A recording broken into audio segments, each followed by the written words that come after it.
Cette journée avec les éleveurs, pour nous, elle revêt trois objectifs.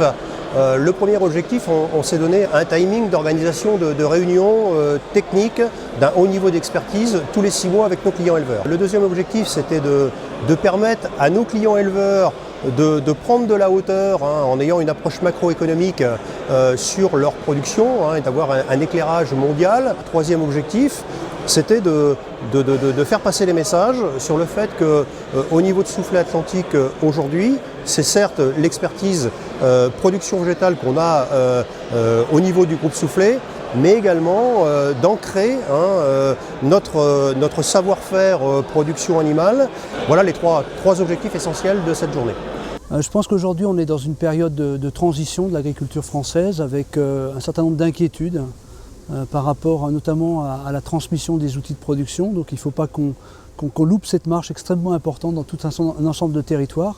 Il faut diffuser des messages positifs sur notre agriculture pour stimuler l'envie aussi aux jeunes générations qui veulent épouser ce métier. Alors il y a 2 ou 3 idées fortes quand même.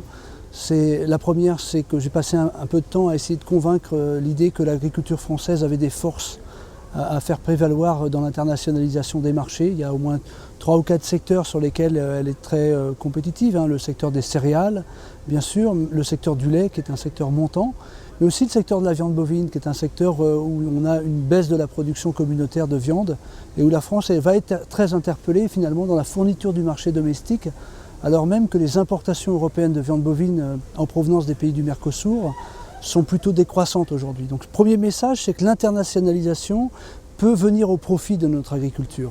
Nous avons une forte densité d'élevage et on sait qu'il faut toujours une forte densité pour, si vous voulez, créer des réseaux, créer une certaine ambiance qui fait que les agriculteurs adhèrent collectivement à un destin, adhèrent collectivement à un projet aussi, dans lequel je voudrais dire 2 éléments forts. Le premier, c'est que la contractualisation est au cœur de la redynamisation de l'agriculture.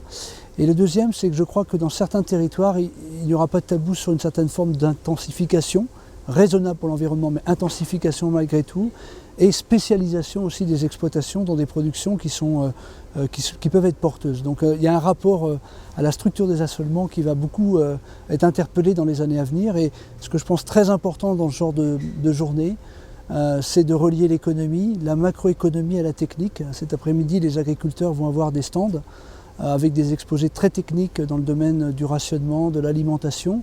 Et ce qui est très important, ce n'est pas d'opposer la macroéconomie à la réalité du terrain, c'est au contraire de réussir de l'exploitation jusqu'à l'international, de la fourche jusqu'à la fourchette. On est aujourd'hui dans une société française où on doit retrouver quelque part de la cohérence. Et la dimension internationale du groupe Soufflet, sa dimension aussi historique, lui permet d'être un acteur puissant par rapport à ces dimensions.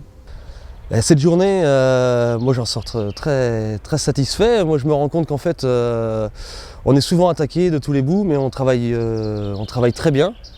On est très organisé par rapport à d'autres pays quand on fait le résumé un peu de la matinée. Mais ça fait du bien dans le sens où que celui-là qui est produit, c'est peut-être celui-là qui va s'en sortir demain. Et c'est exactement notre ambition pour étant jeune pour demain, de produire et de nourrir la planète.